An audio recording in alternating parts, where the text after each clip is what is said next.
Hi guys, welcome to my video. कैसे हैं आप सब लोग? आशा करती हूँ कि आप सभी लोग ठीक होंगे। तो guys, in this video I will share with you 15 symptoms of baby boy during the pregnancy. और इससे पहले कि मैंने एक वीडियो और बनाई थी जिसमें 12 सिम्टम्स ऑफ बेबी बॉय के बारे में मैंने बताया था। और आज की वीडियो में मैं आपके साथ 15 सिम्टम्स शेयर करूँगी जिसमें मेरी जो अल्ट्रासाउंड की जो रिपोर्ट में बेबी बॉय की जो होने की तरफ इशारा करती हैं सारी चीज़ें, वो भी मैं आपके साथ शेयर करूँगी। तो मेरे साथ वीडियो में लास्ट तक जुड़े रहना, और वीडियो पसंद आएगी तो प्लीज़ वीडियो को लाइक एंड शेयर जरूर करना। और तो लास्ट में कमेंट बॉक्स में ये टाइप करके आप जरूर बताना कि 15 सिम्टम्स में से कितने सिम्टम्स जो ऐसे हैं जो आपके साथ मेरे मिलते हैं।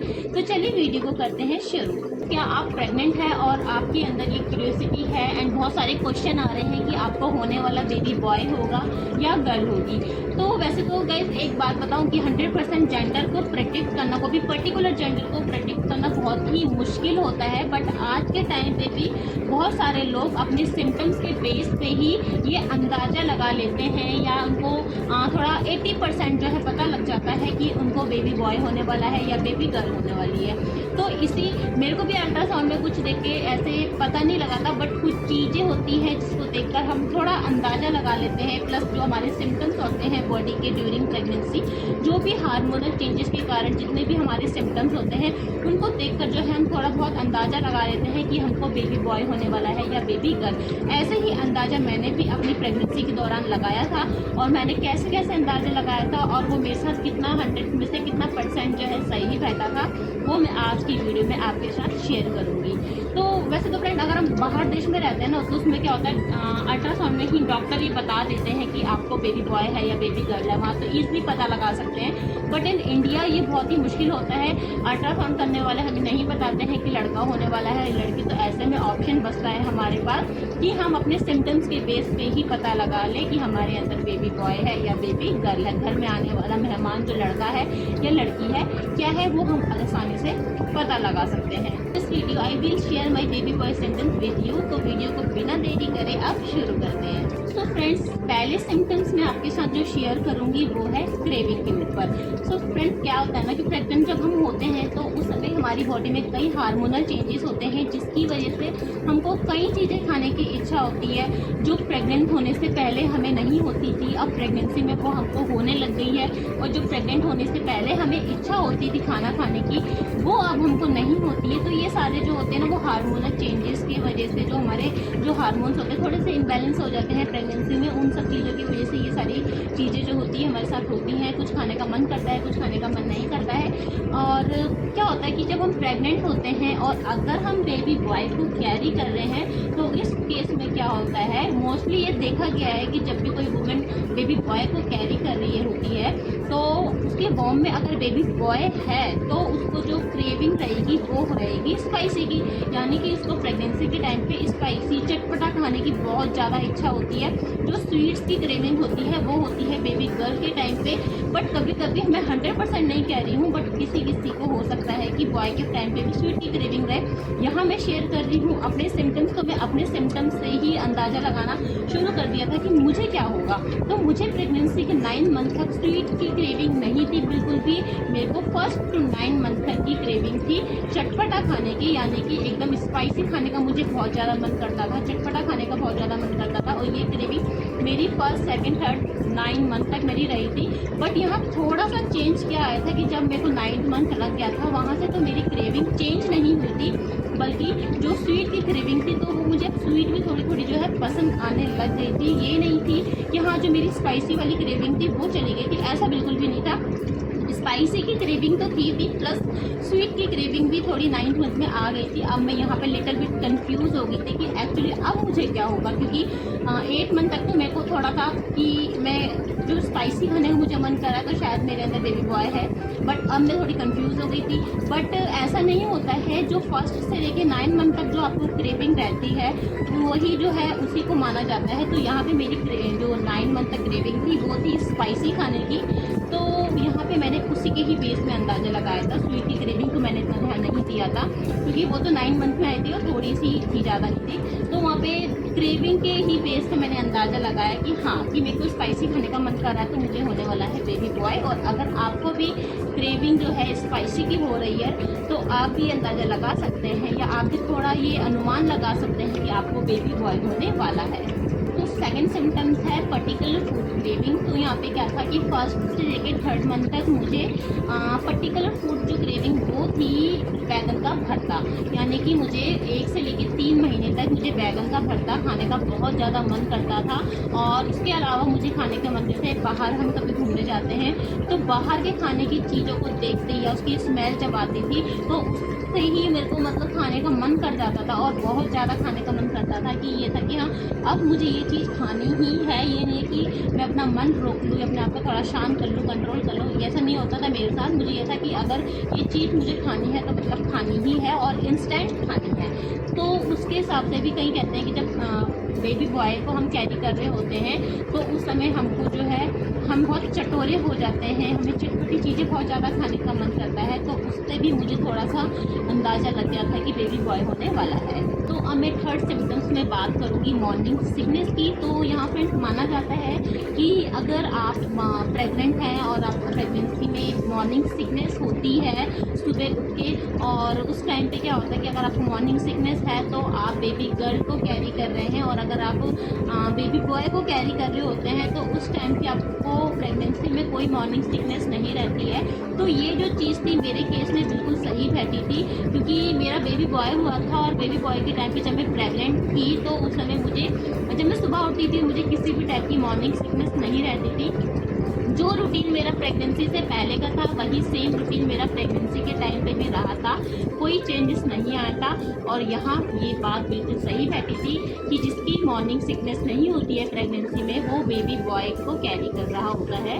फ्रेंड्स 4th सेंटेंस में आपके साथ करूँगी एक्टिव प्रेगनेंसी के ऊपर। तो फिर जब मैं प्रेग्नेंट थी तो मेरी प्रेगनेंसी एक्टिव थी या लेज़ी प्रेगनेंसी थी, और मुझे फिर क्या हुआ था और मुझे प्रेगनेंसी में नींद बहुत ज़्यादा आती थी या कम आती थी, वो सब मैं आपके साथ शेयर करूँगी। तो मेरी एक्टिव प्रेगनेंसी थी, मैं फर्स्ट से लेके 9 मंथ तक मैं पूरी प्रेगनेंसी एक्टिव रही थी। मुझे ऐसा कोई भी लेजीनेस नहीं आता था या मुझे बहुत ज़्यादा नींद नहीं आती थी।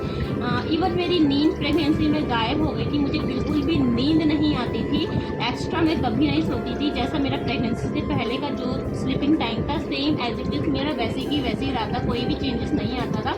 कईयों को होता है जब प्रेगनेंसी में बहुत ज़्यादा उबासियाँ आती है या बहुत ज़्यादा वो सोने का मन करता है कि वो लेज़ी रहती है प्रेगनेंसी में, उनकी इच्छा होती है कि बस वो सो ही रहें, कोई काम ना करे। तो यहाँ पे जो उनकी प्रेगनेंसी होती है वो एक्टिव नहीं होती है और वो बहुत ही लेज़ी फील करते हैं। तो ऐसे में क्या होता है, इस टाइप की प्रेगनेंसी में जिसकी लेज़ी प्रेगनेंसी होती है उनको बहुत ज़्यादा नींद आती है तो वो उनको बेबी गर्ल होती है। और अगर आप लड़के को कैरी कर रहे होते हैं पेट में तो उस टाइम पे वो प्रेगनेंसी बिल्कुल एक्टिव प्रेगनेंसी होता है। तो ये चीज़ भी मेरे केस में एकदम सही बैठी थी, मेरी प्रेगनेंसी बिल्कुल एक्टिव थी, मुझे ज़्यादा एक्स्ट्रा कोई नींद नहीं आती थी, मेरा स्लीपिंग टाइम पहले के जैसा ही था, कुछ भी मुझे लेजीनेस बिल्कुल फील नहीं होती थी। मेरी जैसे रूटीन प्रेगनेंसी से पहले का था सेम एज इट इज़ वैसे ही वैसे था। तो यहाँ मैं बता दूँ कि मेरी प्रेगनेंसी 9 मंथ तक एक्टिव रही है और यहाँ पे मुझे हुआ था बेबी बॉय। करूँगी 5 सिम्टम्स की, यानी कि 5वां सिम्टम्स मेरा प्रेगनेंसी में कौन सा रहा था वो था मैं यहाँ पे बात करना चाहूँगी हार्ट बीट के ऊपर। यहाँ पे मैं अपनी अल्ट्रासाउंड की डिटेल भी आपके साथ शेयर करना चाहूँगी। अल्ट्रासाउंड में फर्स्ट से लेके 9 मंथ तक जितने भी मेरे 4 मंथ जितने भी अल्ट्रासाउंड मेरे हुए हैं उन सब में मेरे बच्चे की जो हार्ट बीट यानी कि जो बच्चे का फेटल हार्ट रेट FHR होता है वो 140 to 145 ही रहा है। 145 भी नहीं कह सकते, 140 से लेके 143 या 144 इसी के बीच रहा है, 145 भी कभी नहीं आया था।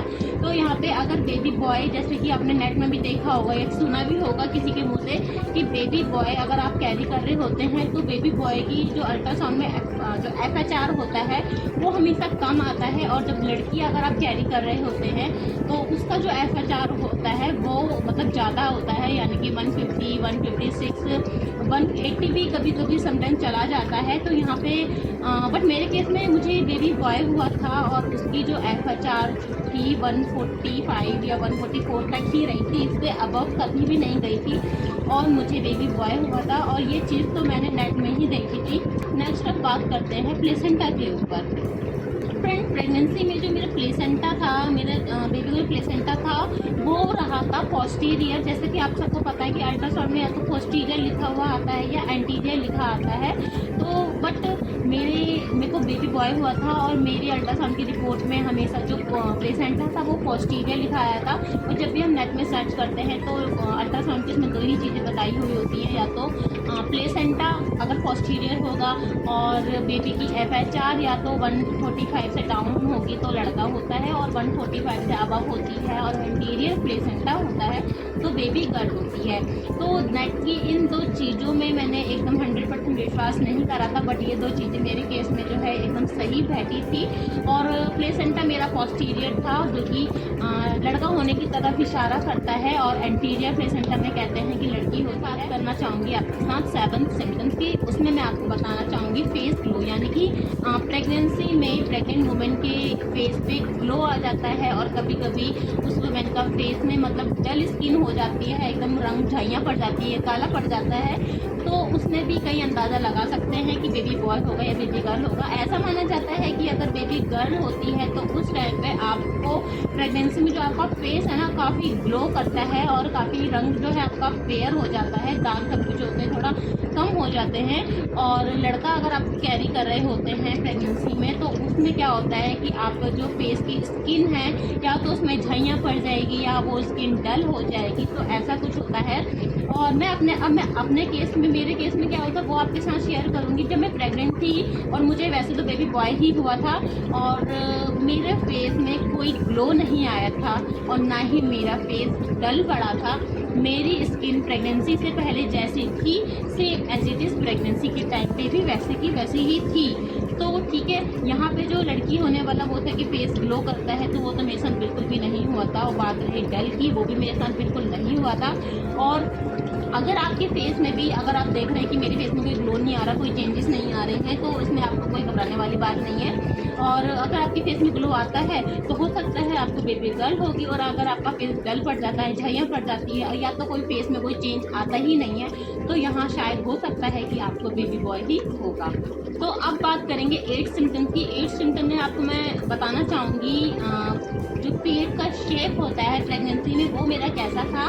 तो यहाँ पे मैं आपके साथ ये पहले ही बता दूँ, जो प्रेगनेंसी में मेरा पेट था ना वो जैसे प्रेगनेंसी में नीचे की तरफ था, जिसका ढलान जो नीचे की तरफ है, यानी कि ऐसा लगता था कि जो बर्डन है वो सारा नीचे की तरफ जा रहा है बच्चे का। और कईयों का पेट क्या होता है कि पेट जो है चारों तरफ से फैलता है, यानी कि पूरे चारों तरफ से जो है कवर करता है, यानी कि पीछे से ही आप उस वुमेन को देख के ये पता लगा लेंगे कि शायद ये प्रेग्नेंट है।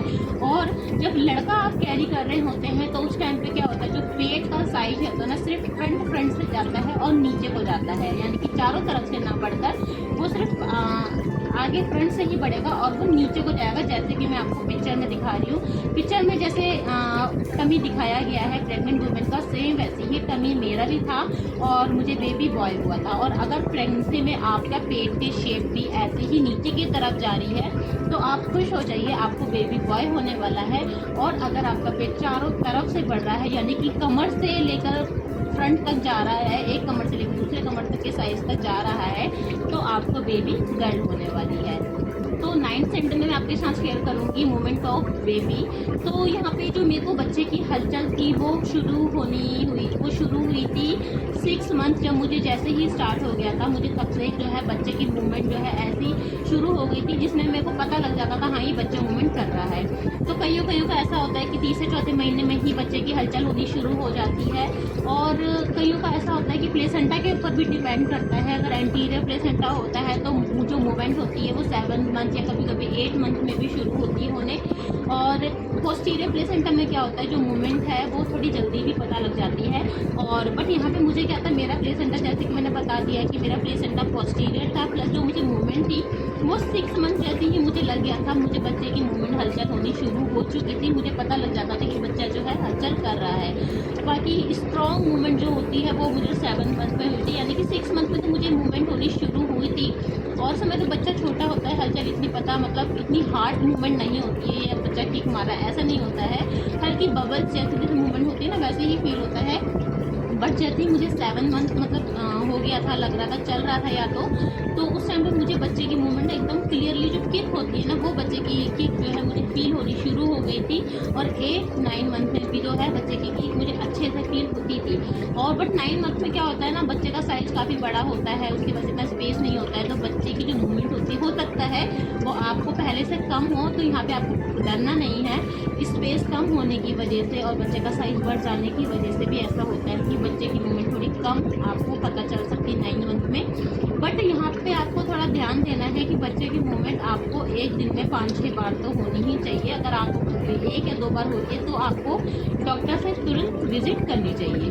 तो यहाँ पे मैंने बता दिया है कि जो मेरे को बच्चे की मूवमेंट थी वो 6 मंथ में शुरू होनी हुई थी। और कहा जाता है कि अगर आपका लड़का होने वाला होता है तो आपको जो मूवमेंट होती है वो ऐसे ही शुरू होती है। तो 6 या 7 मतलब जो लड़का होता है ना वो लेट मूवमेंट करना शुरू करता है, और जो लड़कियां होती हैं वो पेट में जल्दी मूवमेंट करने शुरू कर देती हैं। और कई बार लड़कियां जब होती है तो तीसरे चौथे महीने में ही माँ को जो है बच्चे की मूवमेंट होनी शुरू हो जाती है। बट यहाँ पे मुझे बेबी बॉय हुआ था और उसकी जो मूवमेंट थी मुझे 6 मंथ में फील होनी शुरू हो गई थी।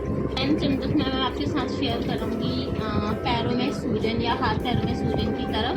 तो जब आप प्रेग्नेंट होती हैं तो कई वुमेन को हो सकता है कि हाथ पैरों में सूजन या फेस में भी कईयों को जो है सूजन ऐसे लगती है कि उनका फेस कभी सूज गया है, थोड़ा वो हेल्थी हो गई, वो हेल्थी नहीं होती।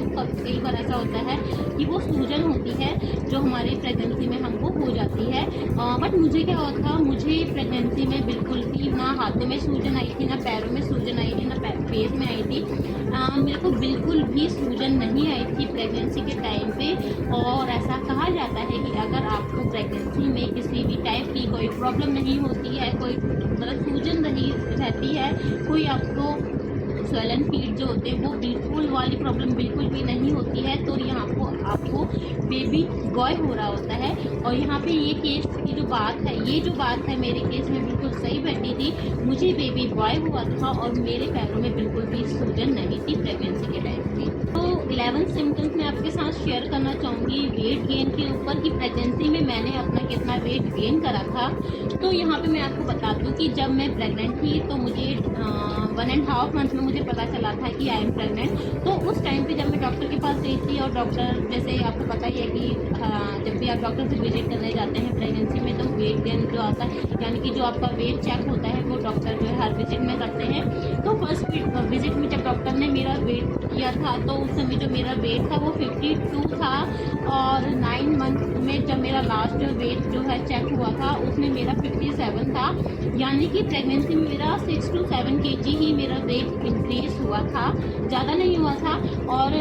और ऐसा माना जाता है कि अगर आप प्रेग्नेंट हैं और आपका वेट गेन मतलब ज़्यादा नहीं हो रहा है, जैसे किसी का 12 kg 13-15 भी, किसी का 20 kg भी वेट गेन हो जाता है। और अगर प्रेगनेंसी में अगर प्रेग्नेंट है और आपका वेट गेन ज़्यादा नहीं हो रहा है तो आपको बेबी बॉय होता है। और अगर आपका बहुत ज़्यादा वेट गेन हो जाता है तो मेरे को उसको बेबी गर्ल होती है। तो यहाँ पे मेरा वेट गेन बिल्कुल भी नहीं हुआ था, और जो हुआ था जैसे जो मेरा पेट था उसका जो वेट गेन वही था। बाकी मेरा पूरा बॉडी जो थी, मेरी पूरी बॉडी सेम जैसे प्रेगनेंसी से पहले थी वैसे की वैसी थी। प्रेगनेंसी में जो मेरा वेट गेन हुआ था वो सिर्फ जितना भी मेरा पेट बड़ा होगा 9 मंथ तक वो उसी का वेट था, प्लस जो बच्चे का वेट होता है वो था, तो मेरा उतना ही वेट बड़ा था। और यहाँ पे मुझे बेबी बॉय हुआ था। सो फ्रेंड, अब मैं 12 सिम्टम्स में आपके साथ निगेरिया लाइन के ऊपर बात करूंगी, यानी कि जो बेली लाइन होती है प्रेगनेंसी में जो हमारी बनती है उसके ऊपर मैं अब बात करूंगी। तो अगर आप प्रेग्नेंट हैं और आपकी बेली लाइन अब बननी शुरू हो गई है और वो बिल्कुल स्ट्रेट जा रही है, एकदम स्ट्रेट जा रही है, यानी कि चेस्ट से नीचे से लेके नाभि के नीचे तक एकदम स्ट्रेट जा रही है तो आपको बेबी बॉय होगा, और अगर वो थोड़ी सी भी टेढ़ी हो जाती है तो वहाँ बेबी गर्ल होने के चांस जो है बन जाते हैं। तो यहाँ पे जो मेरी बेली लाइन थी वो एकदम स्ट्रेट जाती थी और मेरे को बेबी बॉय हुआ था। अब डार्क लाइन जैसे कहते हैं कि ज़्यादा डार्क होती है और स्ट्रेट जाती है तो लड़का होता है, यहाँ मेरी जो लाइन थी वो डार्क तो बिल्कुल भी नहीं थी, बहुत ही लाइट थी, बट वो एकदम स्ट्रेट थी। तो यहाँ पे किसी किसी की ब्लैक भी बहुत ज़्यादा पड़ जाती है, तो वो आपकी स्किन के ऊपर भी डिपेंड करता है। तो मेरी जो स्किन थी वो फेयर थी और तो उसमें वो जो लाइन थी वो स्ट्रेट बनी थी बट डार्क नहीं हुई थी, वो लाइन एकदम ब्राउन ब्राउन टाइप की थी और मुझे बेबी बॉय हुआ था। और तो फ्रेंड अब मैं बात करूँगी 13 सिम्टम्स की, और उसमें मैं आपके साथ शेयर करूँगी कि जो बच्चा मेरा मूवमेंट करता था वो कितनी करता था, ज़्यादा करता था या कम करता था, और जो बेबी था वो मतलब किस साइड को ज़्यादा रहता था, राइट में या लेफ्ट में ज़्यादा रहता था। तो ये मैं आपके साथ अब शेयर करूँगी। तो फ्रेंड्स क्या था, जब मैं प्रेग्नेंट थी और मुझे मूवमेंट शुरू हुई थी 6 मंथ से, ठीक है, तो 6 मंथ से शुरू हुई थी, वो स्टार्टिंग फेज था तो बहुत ही कम होती थी। जैसे जैसे प्रेगनेंसी जैसे वीक आगे बढ़ रहे थे वैसे वैसे मूवमेंट जो स्ट्रॉन्ग होती जा रही थी और थोड़ी ज़्यादा होती जा रही थी। बट कहते हैं कि अगर लड़की होती है तो लड़की पेट में बहुत ज़्यादा मूवमेंट करती है, और अगर लड़का होता है तो वो थोड़ा मूवमेंट करता है लेकिन बहुत कम करता है कंपेयर टू बेबी गर्ल। तो यहाँ पे जब मुझे बेबी बॉय हुआ था और वो उस टाइम पे पेट में जब था तो वो बहुत ही इतने मूवमेंट करता था कि वो सफिशिएंट थी कि डॉक्टर ने बोला था कि चलो ठीक है, एक दिन में 10-15 बार अगर आपको फील हो रहा है तो नॉर्मल है। तो वो इतनी बार तो कर देता था, बट कहते हैं ना कि बहुत ही ज़्यादा करता, इतना भी ज़्यादा नहीं करता था। और बात अब करूँ कि बेबी किस साइड को ज़्यादा रहता था, बेबी रहता था राइट साइड की तरफ। और मैं ये आपको पहले बता दूं कि जो मेरा बेबी था, जो हमारा जो एग था ना, उस समय जब मेरी फॉलिकल स्टडी चल रही थी तो मेरा जो एग बना था वो राइट साइड का बना था, और यानी कि जो मेरे को राइट ओवरी से मुझे कंसीव हुआ है बेबी, लेफ्ट से मुझे नहीं हुआ है, राइट ओवरी से मुझे बेबी कंसीव हुआ है। तो इसलिए 9 मंथ तक जो है ना वो राइट को जो था बहुत ज़्यादा फील होता था राइट साइड में, लेफ्ट साइड में भी फील होता था, बट कंपेयर टू लेफ्ट वो राइट में ज़्यादा फील होता था मुझे बेबी को है। मतलब चारों तरफ, बच्चा तो वैसे तो चारों तरफ ही मूवमेंट करता है, बट ऐसा होता है कि किसी साइड को बहुत ज़्यादा बच्चे की मूवमेंट फील होती है थी। तो वहाँ पे मैं आपको बता दूँ कि मुझे राइट साइड में बच्चे की मूवमेंट बहुत ही ज़्यादा फील होती थी, और मुझे राइट साइड की ऊपरी से ही मुझे जो है बेबी कंसीव हुआ है। तो फ्रेंड 14 सिम्टम में मैं आपके साथ बात करूंगी sleeping position and tummy show time, यानी कि बेबी होने के टाइम पे जो मेरा जो टमी था वो कब से शो होना शुरू हुआ था, और प्रेगनेंसी में मुझे किस साइड की जो स्लीपिंग पोजीशन थी मेरी ज़्यादा थी, किस साइड को मुझे ज़्यादा सोने का मन करता था, वो मैं आपके साथ अब शेयर करूँगी। तो फ्रेंड जब मैं प्रेग्नेंट थी तो मेरा जो टमी था वो एक्चुअल में कहूँ तो 7 मंथ से दिखना शुरू हो गया था लोगों को, और 6 मंथ में भी था टमी, बट वो मुझे अगर मैं लूज़ कपड़े पहनती हूँ तो दूसरा वाला देख कर नहीं बता सकता था कि मैं प्रेग्नेंट हूँ। और 6 मंथ में मुझे मेरा टमी इतना ही था कि मेरे को खुद ही पता लगा मतलब मुझे खुद ही पता लगता था कि मैं प्रेग्नेंट हूँ, अदरवाइज़ दूसरा बंदा मुझे देख के बिल्कुल भी नहीं बता सकता था कि मैं प्रेग्नेंट हूँ या नहीं हूँ। और 7 मंथ से ही एक्चुअल में कहूँ तो 7 मंथ से ही मेरा जो टमी था वो दिखना शुरू हो गया था दूसरों को भी, कि तब लगता था दूसरे भी पता लगा ले सकते थे कि हाँ ये जो है ये प्रेग्नेंट है, ठीक है। और प्रेगनेंसी में मुझे किस साइड को सोने का मन करता था, प्रेगनेंसी में मुझे राइट साइड बहुत ज़्यादा कंफर्टेबल होता था, राइट साइड को मैं बहुत ज़्यादा ही सोना पसंद करती थी, और रात को बहुत ज़्यादा मैं राइट साइड पे ही सोती थी। बट होता ना 8-9 मंथ में आपका जो पेट का बर्डन बढ़ जाता है तो आप एक ही साइड को ज़्यादा नहीं सो सकते हैं। बाकी मैं करवट भी देती थी, लेफ्ट में भी सोती थी, स्ट्रेट भी सोती थी, राइट में भी सोती थी। बट एक होता है कंफर्टेबल फील होना, कि आपको कंफर्टेबल कहाँ पे फील होता है, तो कंफर्टेबल मुझे फील होता था राइट साइड को, यानी कि राइट साइड में ही मुझे बहुत ज़्यादा आराम मिलता था सोने में। तो उस समय में क्या करती थी प्रेगनेंसी में 7 मंथ में, कि मैं 2 पैरों के बीच में पिलो रखती थी और बहुत ज़्यादा कंफर्टेबल फील होता था। तो यहाँ पे मेरी स्लीपिंग पोजीशन थी वो थी राइट साइड। तो अब मैं बात करूँगी लास्ट सिम्टम्स की, और वो ये है फील हंग्री वाला। यानी कि प्रेगनेंसी में कई वुमेन को ऐसा होता है कि उसको थोड़ी थोड़ी देर में भूख लगती रहती है। और मेरे केस में क्या हुआ था कि मेरे केस में भी ऐसा कुछ नहीं था, फील हंग्री मुझे बिल्कुल भी नहीं होता था। जैसे कि प्रेगनेंसी से पहले का जो रूटीन था मेरा, जिस टाइम पे हम खाना खाते थे उस टाइम पे ही मुझे भूख लगती थी। प्रेगनेंसी में मैं कभी भी कुछ एक्स्ट्रा भूख मुझे कभी नहीं लगती थी। बाकी हाँ, हम प्रेगनेंसी में कुछ हेल्दी फल फ्रूट जो है वो हम खाते रहते हैं, वो अलग बात है। बट जो भूख लगती है वो बिल्कुल भी मुझे फील नहीं होती थी। एक टाइम जब खाना खा लिया तो उसके बाद जब मुझे भूख लगती थी, अब जब दूसरा खाना खाने का टाइम आता है उसी समय पे मैं खाना खाती थी। बीच में मुझे कभी भी एक्स्ट्रा जो भूख होती है वो कभी नहीं लगती थी। सो फ्रेंड, इस वीडियो में मैंने आपके साथ अपने 15 सिम्टम्स शेयर कर दिए हैं, और इससे पहले की वीडियो में भी कुछ सिम्टम्स मेरे रह गए थे और या उस समय मुझे याद नहीं आए थे, तो सोचा कि इस वीडियो में मैं उसको कवर कर लूँ। तो फ्रेंड, अगर आपको 15 सिम्टम्स में से भी कुछ अगर 10-11 सिम्टम्स ऐसे लगते हैं कि जो मुझसे मैच कर रहे हैं, तो हो सकता है कि आपको भी बेबी बॉय ही हो। तो फ्रेंड, अगर आपको मेरी ये वीडियो पसंद आई है तो प्लीज़ वीडियो को लाइक एंड शेयर जरूर करें, और चैनल पे पहली बार जुड़े हैं तो चैनल को भी जरूर सब्सक्राइब करना और बेल आइकन के बटन को भी जरूर प्रेस करना, ताकि आगे आने वाली और भी वीडियो की नोटिफिकेशन आप तक जरूर पहुंचे। तो फ्रेंड, अब ऐसा मत सोचना कि ये जो सिम्टम्स हैं मैंने लड़के के शेयर करे हैं तो इसका मतलब मुझे लड़के ही पसंद है, लड़के नहीं है, ऐसा नहीं है।